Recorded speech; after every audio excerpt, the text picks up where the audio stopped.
அதே மாதிரி நான் சிங்கப்பூருக்கு 2019 போயிருந்த லிட்டில் இந்தியாவில் தமிழர் திருநாள் பொங்கல் பண்டிகை மிக பிரம்மாண்டமான பட்டிமன்றம் ஒட்டுமொத்த தமிழர்கள் மத்தியில் என் தலைமையில் தான் நடந்தது. அதை முடிச்சுட்டு வந்தேன் சார். எல்லா ஏர்போர்ட்டும் மூடிட்டான். இன்டர்நேஷனல் லெவலில் எந்த ஃப்ளைட்டும் போகலை. அப்போ என்ன ஆகி போச்சுன்னா 2 மாசத்துல உண்மையில் அந்த நாகப்பட்டினத்துலேருந்து ஒருத்தர் சென்னையில் ஒரு ஹாஸ்பிட்டல் அட்மிட் ஆகிட்டார் சார். 3rd ஃப்ளோரில் 303வது ரூமில் அட்மிட் ஆகிட்டார்.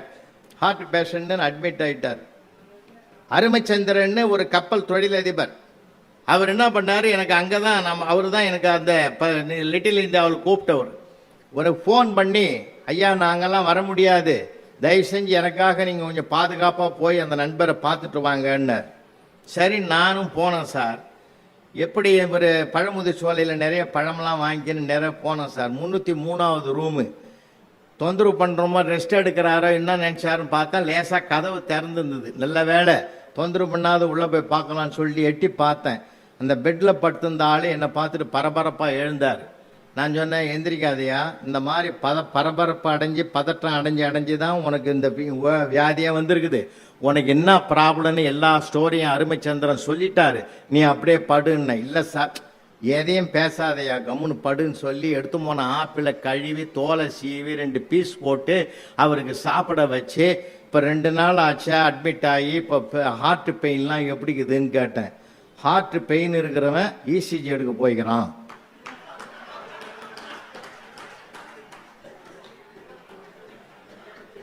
அப்போ நான் கேட்டேன், அப்போ நீ யாருன்னு. நான் அந்த ஆளுக்கு துணையாக வந்தேன். 2 நாளாக நின்று கிடந்தேன், இடுப்பு வலி தாங்கலை, பெட்டு காலியாகுதுன்னு படுத்தேன்னா. இதை நீ முதல்ல சொல்லக்கூடாத. நான் தான் சொல்ல வந்தேன், எனக்கு எல்லாம் தெரியும் சொன்னேன். இது தெரியுமா உனக்கு? அப்போ நான் என் முகம் என் நிலைமை எப்படி இருந்திருக்கும் யோசனை பண்ணி பாருங்க. சில நேரங்களில் இந்த மாதிரி அறியாமையினாலேயும் ஹியூமர் வரும், அறிவினாலேயும் ஹியூமர் வரும். உலகத்தில் கொட்டி கிடக்குது சார், மகிழ்ச்சி கொட்டி கிடக்குது சார். என் ஆசிரியர்கள் நிறைய பேர் இங்கே இருப்பீங்க, ஆசிரியர் பெருமக்கள் நிறைய பேர் இருப்பீங்க. முந்திலாம் ஆசிரியர்கள் பாடம் நடத்தினது ரொம்ப அன்பாக இருந்தது. இப்போல்லாம் நெருக்கடி சார். எந்த கவர்மெண்ட் ஜாபில் இருக்கிறவங்களும் நிம்மதியாக ரிட்டையர் ஆகி வீட்டுக்கு வந்தாங்கன்னா அதை விட சந்தோஷம் உலகத்தில் எதுவுமே கிடையாது. நான் அவ்வளவு டென்ஷன், அவ்வளவு பிரச்சனை சார் எல்லார் இடத்துலையும் இருக்குது.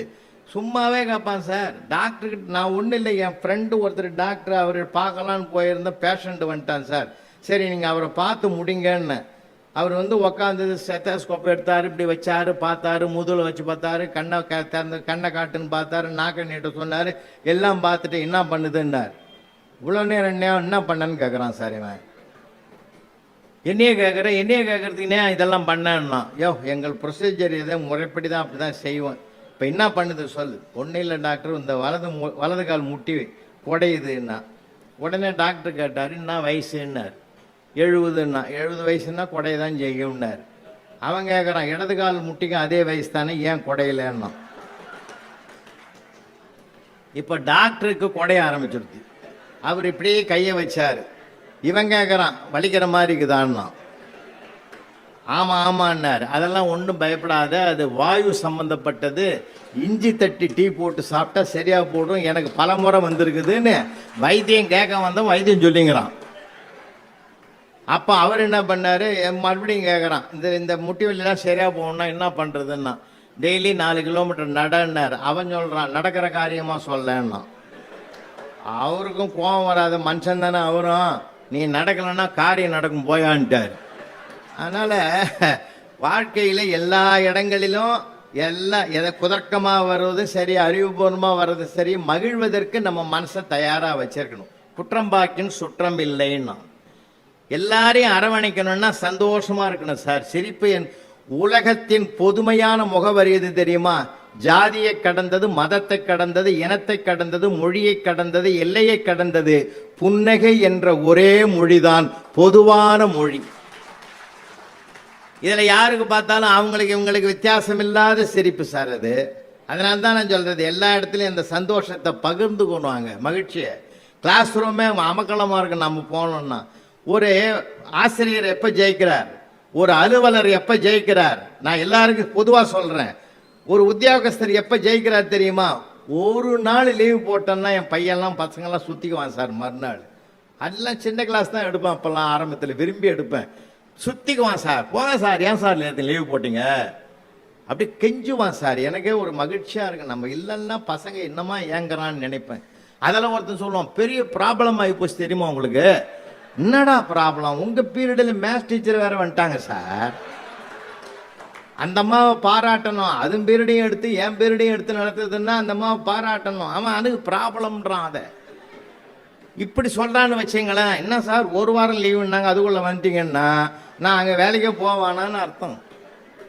வார்த்தைகளில் இருக்கிறது வாழ்க்கையின் வெற்றி.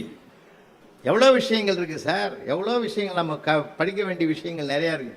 அதனால தான் நான்லாம் பார்த்தீங்கன்னாக்கா பாய்ஸு கேர்ள்ஸு எல்லாமே படிக்கும். உண்மையிலே சொல்றேன், இந்த இந்திய திருநாட்டில் பாரத பூமியில இன்னைக்கும் தர்மம் இருக்கிறது என்றால், அறம் இருக்கிறது என்றால், அது பெத்த தாயாலும் கட்டிய மனைவியாலும் தான் அது வாழ்ந்து கொண்டிருக்கிறது. பெண்கள் தான் அந்த அறத்தினுடைய கண்களாக இன்னைக்கு இருக்கிறாங்க. கிளாஸ் ரூம்லையும் நாங்கள் பார்ப்போம். ஏன்னா ஒரு பையனையோ பெண்ணையோ உருவாக்க வருது, ஒன்று கருவறை, இன்னொன்று வகுப்பறை. அந்த வகுப்பறையில் நாங்கள் அந்த பிள்ளைகளை பார்க்குற போது அவ்வளவு ஆனந்தமாக இருக்கும். எந்த பிள்ளையும் நாங்கள் வைய மாட்டோம் சார், எல்லாமே சமமாக பார்க்குற ஒரு மனோபாவம் தான் ஆசிரியர்களுக்கு.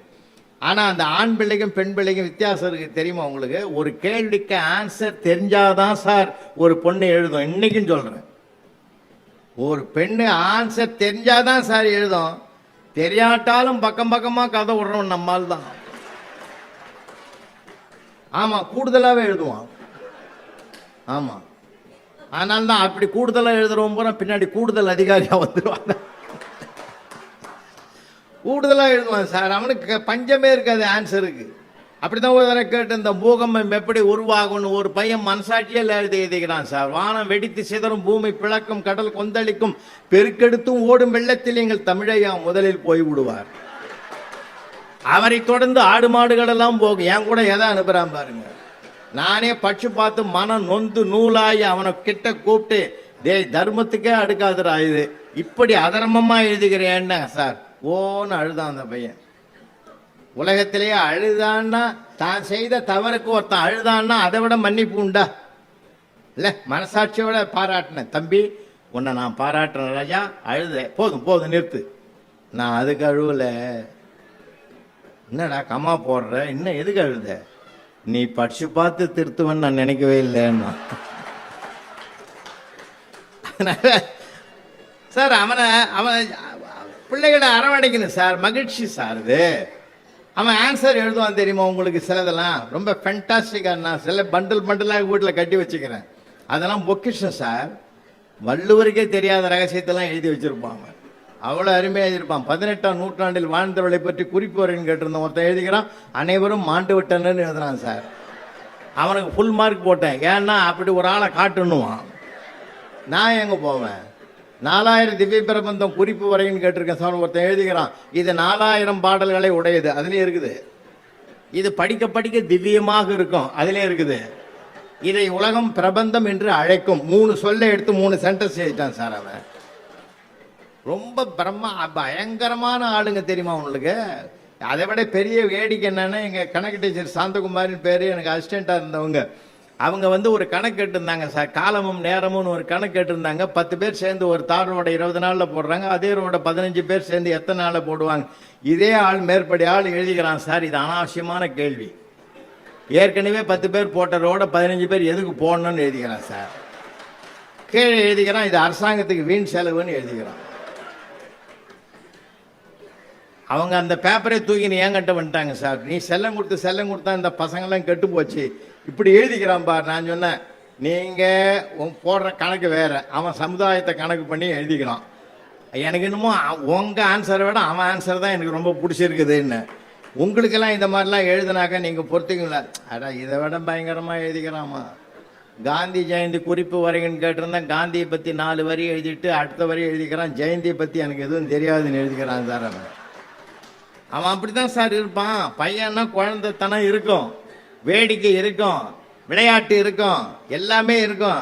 அதை நாம தான் பெருந்தன்மையோடு ரசனையோடு ஏத்துக்கணும். அந்த ரசனையோடு ஏத்து அந்த குறும்புத்தனத்தை ரசித்து அவனை நீங்க நெறிப்படுத்தினீங்கன்னு வச்சுங்க, அவன் தான் சார் பின்னாடி பெரிய ஆளா வருவான், பெரிய அறிஞனா வருவான். அவனுடைய ஆர்வத்தை இன்னும் சொல்லுமா, அதிகமான இந்த வாழ்த்தனம் துடுக்குத்தனம் பண்ணுது பாரு பிள்ளைங்க, அவங்க தான் பிற்காலத்தில் கண்டுபிடிப்பாளனாகவே வருகிறார்கள் என்று ஒரு சர்வே சொல்லுது. அது அப்படிதான் இருக்கும் உலகமே. நமக்கு மட்டுமா அது? ஆனானப்பட்ட 1299 முறை போராடி 1300வது முறை தான் இந்த மின் விளக்கே கண்டுபிடிச்சார் தாமஸ் ஆல்வா எடிசன். அந்த பல்பு எரியுது சார். இவ்வளோ கஷ்டப்பட்ட மனுஷனுக்கு எப்படி இருக்கும் சந்தோஷம்? தான் சம்சாரத்தை தான் சார் எழுப்பினார். தூங்கினுங்கிற அந்த அம்மாவை எழுப்பி, ஹாய் இங்க பார், நான் கண்டுபிடிச்ச பல்பு எரியுதுன்னு அனுப்பிச்சிட்டு படுத்துக்க ஆச்சு. அவரு எந்த அளவுக்கு நொந்து நூலாயிருப்பார் கொஞ்சம். இந்த உலகம் என்பது பாராட்டுங்க, தயவு செஞ்சு. உண்மையிலே ஒரு உங்க நண்பன் உயர்ந்துட்டாரா பாராட்டுங்க. விளையாட்டுக்கு இல்லை, அந்த பாராட்டுகிற மனம் எங்க இருந்து வரும் தெரியுமா? மகிழ்ச்சியை மனதில் குடியிருக்க வைக்கிறவங்களால் தான் பாராட்டு என்ற எண்ணமே வரும். பாராட்டு என்பது ஒரு மனிதனை உருவாக்குகிற மிகப்பெரிய படிக்கட்டு. அதனால தான் சொல்றேன். நான் நிறைய குடும்ப கூட்டத்தில் பேசுறவன் சார். அண்ணன் தனபாலுக்கு இந்த நிறைய நிகழ்ச்சிகள் அறியும் லைன்ஸ் கிளப்லாம் கூட்டியிருக்காரு, அழைச்சிருக்காரு, ரோட்டரிக்கெல்லாம் அழைச்சிருக்காரு. எதுக்கு சொல்றேன்னா, அந்த ஃபேமிலி தான் சார் முதல்ல. மனித பயிற்சி கொடுக்கிற இடமே வீடு தானே சார். பல்கலைக்கழகங்கள் பட்டம் கொடுக்கும், அறிவை கொடுக்கும். அன்பு, பரிவு, பாசம், அரவணைப்பு, உறவுகளை நேசிப்பது என்பது மனித பயிற்சி கொடுக்கிற இடம் நம்முடைய வீடு தான் சார். அப்படிப்பட்ட வீடு சாதாரணமான வீடு இல்லை. இந்திய தேசத்து வீட்டினுடைய அம்சம் அற்புதமான அமைப்பையாது. அதான் ஹிலாரி கிளின்டன் 6 மாத காலம் இந்தியாவை சுற்றுப்பயணத்தை முடித்துக் கொண்டு அமெரிக்காவுக்கு போகிற போது ஏர்போர்ட்ல கேட்டான் நிருபர், உங்களுக்கு என்ன பிடிச்சிருந்ததுன்னு. தென் தமிழ்நாட்டு குடும்பங்கள் எனக்கு பிடித்ததுன்னு சொன்னாங்க அந்த அம்மா. ஏன் கோயில்கள் பிடிக்கலையான்னு கேட்டாங்க. கோயில் குடும்பமே கோயில்களாக இருப்பதை நான் அங்குதான் பார்த்தேன். எவ்வளவு அருமையான ஒரு ரிப்போர்ட் அது. நமக்கெல்லாம் கிடைத்த அதனால்தான் தாயிற் சிறந்த கோவில் இல்லைனா, தந்தை சொல் மிக்க மந்திரம் இல்லைனா, அன்னையும் பிதாவும் முன்னறி தெய்வம்னா. அம்மாவும் அப்பாவும் பட்டினி போட்டுட்டு நீ 1008 ஸ்தலங்களுக்கு போய் பிரயோஜனமே கிடையாதுன்னு சொல்லி கொடுத்த மண்ணு இந்த மண்ணு. தாய் தந்தை தான் மூத்த தெய்வங்கள், கண்கண்ட தெய்வங்கள் என்று சொல்லி கொடுத்த இந்த மண்ணு. அதனால்தான் அந்த மனித பயிற்சி கொடுக்கிற இடம் நம்முடைய வீடு. இங்கதான் என் மகிழ்ச்சி கொட்டி கிடக்குது, மகிழ்ச்சி கொட்டி கிடக்குது. அதனால தான் நான் குடும்ப கட்டத்தில் சும்மாது ஒரு பொங்கல் வருதா, தீபாவளி வருதா, கணவன் மனைவி சேர்ந்து போங்க, ஜவுளி கடைக்கெல்லாம் போங்க, நகை கடைக்கெல்லாம் போங்கன்னு. இதை ஒருத்தன் கூட்டத்தில் கேட்டு தான் சம்சாரத்துக்கிட்ட சொல்லிட்டான். நேற்று புலவர் கூட்டத்துக்கு போனேன், நீ தனியாக போவாத, பொங்கலுக்கு நானும் கூட வரேன், நீ புடவை எடுக்கும் போது நானும் கூட வரேன்னா. அந்த அம்மா இவனை கூட்டி போகும்போது மனசுக்குள்ள என்ன திட்டியும் போகுது. நானாக போனாலும் நல்லதாக எடுப்பேன், இந்த ஆளை வேற கூட போன அந்த ஆள் சொல்லி விட்டான். அது வரைக்கும் இம்மானி நொணன்னு கூடயே வந்து கழுத்தை அறுப்பான். அதனால நம்ம என்னடா பண்ணுறது? ஏன்னா நம்ம புட்டாவை பார்ப்போம், பார்டரை பார்ப்போம், ஜரிகையை பார்ப்போம். இந்த ஆள் அங்கே ஒட்டிங்கிற துண்டு சீட்டை தான் பார்த்துன்னு இருப்பான்.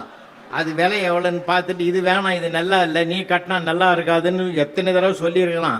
இந்த விஷயம் தெரியாமல் போய் அந்த ஆள் வேற சொல்லி விட்டு இவரை நம்ம தள்ள கட்டானு சொல்லி, ஆனாலும் ஒரு ஐடியா பண்ணிடுறேன்னு சொல்லி இந்த ஜவுளி கடை கிட்ட வர்ற வரைக்கும் ஐடியா போட்டுன்னு தான் வந்தது சார். உள்ள நுழையிற என்ட்ரன்ஸில் வந்தது, ஐடியா ஃபார்ம் ஆகிட்டுது. இந்த பக்கம் செக்யூரிட்டி நிற்கிறான், இந்த பக்கம் பெஞ்ச் போட்டுக்கிறான். சாமி ஐயா, நான் போய் எல்லா ரேக்கலைகரையும் புடவையும் நான் பார்த்துட்டு வர்றதுக்கு மணிக்கணக்கில் ஆகிடும், முன்னால் அவ்வளோ நேரம் நிற்க முடியாது, இந்த பெஞ்சில் உக்காரு அப்படின்னு சொல்லி பெஞ்சில் உக்கார வச்சுட்டு உள்ளே போட்டுது. இவனும் உக்காந்தான். உள்ளே போய் கிட்டத்தட்ட ஒரு 7 மணி நேரம். நம்ம தாய்மார்கள் புடவை எடுக்கிறதே ஒரு அழகு, கூட போய் பாருங்க, அப்போ தான் தெரியும். அது 500 புடவை அடிக்க வச்சிருப்பான் அந்த ரேக்கில், ஒன்றா எடுக்க சொல்லும். உண்மையிலே காந்தியவாதிகள் எங்கே வாழ்கிறார்கள்னா ஜவுளிக்கடை ஊழியர்கள் மத்தியில் தான் வாழ்கிறார்கள். அவன் என்ன பண்ணுவான், ஒன்றா எடுப்பான், ஒன்றா எடுத்து கீழே வைப்பான். 500 கீழே வந்துடும். ஒரு கேள்வி கேட்பாங்க தெரியுமா, வேற இல்லையா? அவன் மனசுக்குள்ளேயே சிரிப்பான், சார் வேற இருந்தால் மட்டும் நீ எடுக்கவா போற? அப்படிதான் நான் ஒரு தடவை போய் மாட்டிக்கின்னு ஒரு புடவை எப்படியோ எடுத்து என் கையில் கொடுத்தா சார், கொடுத்துட்டு சொன்னான், என்னால் நிற்க முடியலையா, அதோ பாரு இந்த ஜாக்கெட்டு செக்ஷன் வச்சுக்கிறான் பார்த்தீங்களா, பீஸ் எல்லாம் வச்சு அடுக்கி வைக்கிறான் பாரு, நீ ஒன்றும் கேட்காத, வாயே திறக்காத, அந்த பையன்கிட்ட கொண்டு போய் இந்த புடவையை கொடு, அவனே வச்சு பார்த்துட்டு எது மேட்சோ அதை கொடுப்பான்னு. அவனை என்ன பண்ணான், ஒரு ரோவும் அப்படி போனான், இப்படி ஒரு ரோ வந்தான், வந்துட்டு சொல்கிறான், சார் உனக்கு மேட்சே அமையலன்னா. அவன் என்ன சொல்கிறான்னா, நான் கொடுத்த புடவையை சொல்கிறான்னா, அவன் டபுள் மீனிங்கில் அடிக்கிறான். அதனால தான் உள்ளே நான் போகிறது கிடையாது. ஆனாலும் இந்த அம்மா என்ன பண்ணிச்சு, உட்கார வச்சு 7 மணி நேரம் ஆச்சு சார், என்னென்னமோ புடவையெல்லாம் பார்த்துட்டு கடைசியில் குழந்தை ஞாபகம் வந்த தாய் மாதிரி புருஷன் ஞாபகம் வந்துடுது. 7 மணி நேரமாக இருந்தாலும் எங்கே உட்காந்து கிடக்குறானோ பாவம் சொல்லிட்டு வெளியே அவசர அவசரமாக ஓடியாந்தா அந்த பெஞ்சில் ஆளை காணோம். பக்கத்தில் செக்யூரிட்டி நிற்கிறான். செக்யூரிட்டிக்கு பார்த்து கேட்டுது அந்த அம்மா, செக்யூரிட்டி சார் ப்ளூ கலர் சட்டை போட்டு ஒரு ஆளை இங்கே காலையில் உட்கார வச்சுட்டு போனேன், அவர் எங்கன்னு கேட்டுது. அதுக்கு அந்த ஆள் சொன்னா, அடியே என்னை நல்லா நிமிந்து பாரு. அவன் தான் செக்யூரிட்டியாக நிற்கிறான். அந்த அம்மா கேட்டுது, அடப்பாவி நான் ஒன்று தான் நான் உட்கார வச்சுட்டு போனேன், நீ ஏன் செக்யூரிட்டியாக நிற்கிற? தேவ சும்மா இது, நீ என்னை உட்கார வச்சுட்டு போனேன்ல, நீ உள்ளே போயிட்ட. அந்த ஆள் ஒரு மாதிரியாக உட்காந்துருந்தான். ஏன் நண்பா ஒரு மாதிரியாகிறேன்னு கேட்டேன். அவங்க பொண்ணை பார்க்கறதுக்கு மாப்பிள்ளை வீடு வராங்களாம், டியூட்டி மாத்திரமும் வரலையாம், அதனால் என்ன பண்ணுறதுன்னு தெரியலேன்னு சொன்னான். நான் கேட்டேன், எவ்வளோ நேரம் டியூட்டி பார்க்கணுன்னு கேட்டேன். 8 ஹவர்னு சொன்னான். நீ எப்படி 8 ஹவர் குறைஞ்சி வரப்போகிறதில்ல, ஒரு டியூட்டி கட்சிதுன்னு சந்தோஷமா அதை நான் செய்யலாமான்னு கேட்டேன். செய்யன்னு சொன்னான். எவ்வளோ கொடுப்பேன்னு கேட்டேன். 400 ரூபாய் கொடுப்பேன்னா. பரவாயில்லடான்னு நினச்சி 7 ஹவர் முடிஞ்சு போச்சு, இன்னும் 1 ஹவர் தான், நீ மறுபடியும் ஒரு ரவுண்ட் அடிச்சுட்டு வா அப்படின்னா. அதுக்கு அந்த அம்மா கண்ணு கலங்குது. சார் ஏன் கண் கலங்குற, உனக்கு என்ன அப்படின்னா. ஒன்றும் இல்லையா, உனக்கு எனக்கும் பொருத்தம் பார்த்த ஜோசியர் சொன்னார், மனப்பொருத்தம் 100க்கு 100 இருக்குதுன்னு அன்னைக்கே சொன்னாயா அந்த மகராஜன், எடுத்து வச்ச புடவைக்கு 400 ரூபாய் குறையுதேன்னு வந்தேன். அதை சம்பாஷ பத்தியா, 7 ஜென்மத்துக்கு நீதாயா என் புருஷன்னுச்சு.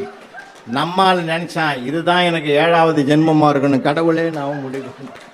அண்ணா வாங்க வாங்க வாங்க.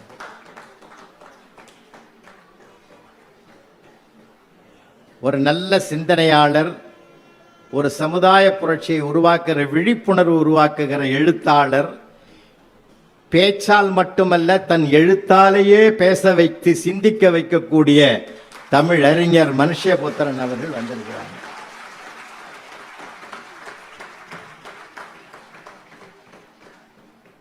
அதனால வாழ்க்கையில எவ்வளவு பெரிய மகிழ்ச்சி பாருங்க. அப்போ ஒரு உறவுகள் செழிக்கணும்னா, நட்பு சிறக்கணும்னா வாழ்க்கையில ஒரு மகிழ்ச்சியை மையப்படுத்தணும். நாம் ஒருவரை ஒருவர் மகிழ வைப்பதற்கு பழகணும் சார். முதல்ல நாம மகிழணும், நாம மகிழ்ச்சி அடையணும், அப்புறம் தான் நம்ம மற்றவங்கள மகிழ்ச்சி அடைய வைக்க முடியும். நிறைய விஷயங்கள் இருக்கு, நிறைய எல்லாத்தையும் ரசிங்க. ஒரு சின்ன குறை இருந்தால் கூட அந்த குறையே பெருசாக்க வேண்டாம், அந்த குறையை பெருசாக்க வேண்டாம் சார். அந்த குறைய தூக்கி போடுங்க. யாருக்கு குறையில? திருவள்ளுவரை விடவா உலகத்தில் ஒரு ஞானி உண்டு? குணம் நாடி குற்றமும் நாடி அவற்றுள் மிகை நாடி மிக்க கோளன்னு சொன்னார். இதை விட என்ன வேணும்? நான் ரொம்ப ரசிப்பேன் முத்தமிழறிஞர் டாக்டர் கலைஞர் அவர்கள். ஒரு சமயம் ஒரு ஹாக்கி போட்டியில பரிசு கொடுக்கறதுக்காக வந்திருக்காங்க. ஹாக்கி போட்டி என்ன ஆகி போச்சுன்னா, டிரா ஆகி போச்சு. 2 பக்கமும் சமமா போட்டான் கோல். 2 டீமும் சமம் கோல் போட்ட உடனே பரிசு கொடுக்கிற வந்த முத்தமிழறிஞர் என்ன பண்ணாரு, டாஸ் போட வேண்டிய சூழ்நிலை வந்தது. அப்படியே நாணயத்தை அப்படி சுண்டி விட்டாங்க, கீழே விழுந்தது. உனக்கு என்ன வேணும்னா பூன்னா, உனக்கு என்ன வேணும் தலை. சுண்டி விட்டது கீழே, நாணயம் கீழே விழுந்ததும் பூ தான் வந்தது. அந்த பூ கேட்டவனுக்கு ஜெயிச்ச டீம் ஆகி போச்சு. அப்போ பரிசு கொடுக்கும்போது முத்தமிழறிஞர் பேசின பேச்சு என்ன தெரியுங்களா? இது நாணயமான வெற்றி, நாணயத்தால் வந்த வெற்றி.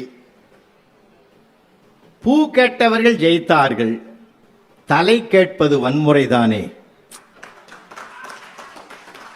என்ன அருமை! நான் ரொம்ப ரசிச்சு சார், அது என்ன அற்புதமானது சார். இல்ல, அந்த சமயோசித ஞானம் வேணும். பாண்டியன் ஹோட்டல் மதுரையில் இருக்கு, இன்னைக்கு இருக்கு, பிரமாதமான பழைய காலத்து ஹோட்டல். பாண்டியன் ஹோட்டலில் வந்து முத்தமிழறிஞர் டாக்டர் கலைஞர் எலெக்ஷன் டைமில் வந்து உட்கார்றார். ராமநாதபுரம் மாவட்டத்தினுடைய ஓட்டு அதில் வந்து சேகரிக்கிறது ஒருத்தரை நியமிக்கிறார். அவரை கூப்பிட்டு கேட்குறாரு, எப்படி இருக்குது உன் தேர்தல் பணின்னு.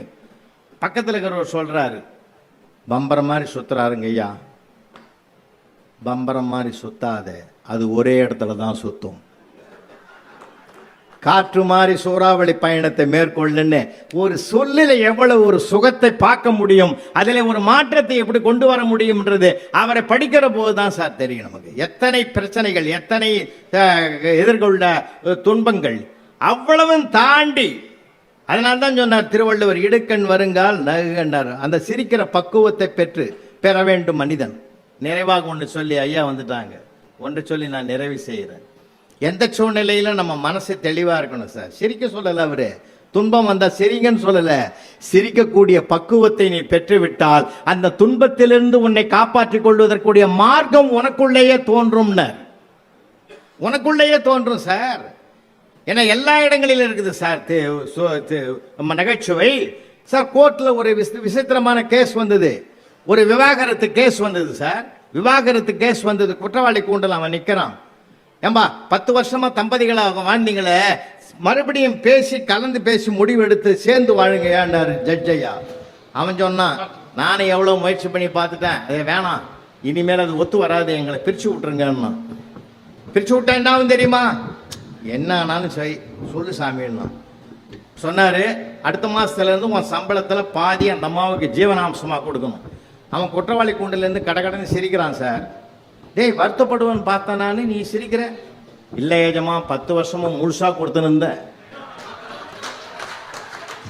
இப்ப வர மாசத்துல இருந்து பாதி எனக்கு கிடைக்குதுன்னு சந்தோஷம் தாங்கல. இந்த மாதிரி ஒரு தீர்ப்பு கொடுப்பீங்கன்னா 5 வருஷத்துக்கு முந்தைய நான் கேஸ் போட்டிருப்பேன். நீங்க யாருக்குள்ள என்ன இருக்குன்னு யாராலும் கண்டுபிடிக்க முடியாது சார். அதனால தான் சொல்றேன், எந்த நேரமும் சிரிப்பதற்கு மனதை பக்குவமா வச்சிருப்போம். எதுலையும் நம்ம கலந்துக்குவோம். அதுல ஒரு விரக்தியா பேச வேண்டாம். இன்னொன்னு சொல்லுங்க, பாசிட்டிவ் எண்ணங்களை நாம் வளர்த்துக்குவோம் சார். நேர்மறை எண்ணங்களை வளர்த்துக்குங்க. நடக்கும்னு நம்புவோமே, நம்பிக்கை தானே சார் வாழ்க்கை, நம்பிக்கை தானே சார் வாழ்க்கை. அதெல்லாம் சொல்றேன். பேராசிரியர் கணேஷ் சிர்சாபேசன், தமிழறிஞர் பத்மஸ்ரீ சாலமன் பாப்பையா அவர்களுக்கு ஆசிரியராக இருந்தவர். அவர் சொல்லி நான் நிறைவு செய்கிறேன். கணேஷ் சிர்சாபேசன் அவர்களும் நானும் திருமழிசையில் ஒரு அம்மன் கோயிலில் பேசுறதுக்கு, பட்டிமன்றம் பேசுறதுக்கு காரில் போகிறோம். ஒத்தாண்டேஸ்வரர் கோயிலை தாண்டி போகணும். அப்போல்லாம் மண் ரோடு, நான் சொல்கிறது 30 வருஷத்துக்கு முந்தி, சின்ன மண் ரோடு, 20 அடி ரோடு. காரில் போகிறோம். டிரைவர் பேர் கோவிந்தன், நல்லா ஞாபகம் வச்சுங்க. கோவிந்தனா சங்கு சக்கரம் வச்சிருப்பாருன்னு அதையும் ஞாபகம் வச்சுங்க. வளைக்க முடியாத இடத்துல ஸ்டேரிங்கை வளைச்சாம்பாரு டிரைவரு. வளைச்ச வேகத்தில் ஸ்டேரிங் கையில் வந்துடுச்சு. எங்க ஐயா சும்மா இல்லை, கோவிந்தா கையில் என்ன? சக்கரம் சுவாமின்னா. இவரு சும்மா இல்லை, சங்கு எங்கேன்னாரு. இன்னும் கொஞ்ச நேரத்தில் ஊதிருவாங்க. ஏன் இதை சொல்றேன்னா, அதையும் ஒரு ஹியூமர் ஆக்கினார் பத்தியா. அதைத்தான் வாழ்க்கையில துன்பம் என்பதும் இன்பம் என்பதும் இரண்டரை கலந்து மனிதனை தேடி வரும். இன்பம் வருகிற போது மகிழ்கிற மனிதன் துன்பம் வருகிற போது துவளக்கூடாது, அதற்கு கூட சிரித்து அதை எதிர்கொள்ளுகிற பக்குவத்தை பெற வேண்டும் என்று வள்ளுவரே நமக்கு ஒரு வாக்குமூலம் கொடுத்திருக்கிறார் என்று சொன்னால், சிரிக்க தெரியாதவனுக்கு பகல் பொழுது கூட இருட்டு என்று அவரே ஒரு தீர்ப்பும் எழுதி வைத்திருக்கிற காரணத்தினால், அன்பு நண்பர்களே, குழந்தையோடு பேசுங்கள், கொஞ்சம் குலாவுங்கள், குடும்பத்தில் இருக்கிற உறுப்பினர்களோடு பேசுங்க. ஏன்னா பேசுகிற நண்பர்களோடு பேசுங்க. பேசுகிற போதுதான் நகைச்சுவை தேன் துளிகள் நமக்கு நிறைய கிடைக்கிறதுக்கு வாய்ப்பு இருக்கிறது. பேசாமல் போனதனாலே பல பிரச்சனைகள் விசுருவம் எடுத்திருக்கிறதையும் இந்த உலகத்தில் பார்க்கிறோம். பேசுவோம், கலகலப்பாக்குவோம், கலவரத்தை நிறுத்துவோம். நன்றி, வணக்கம்.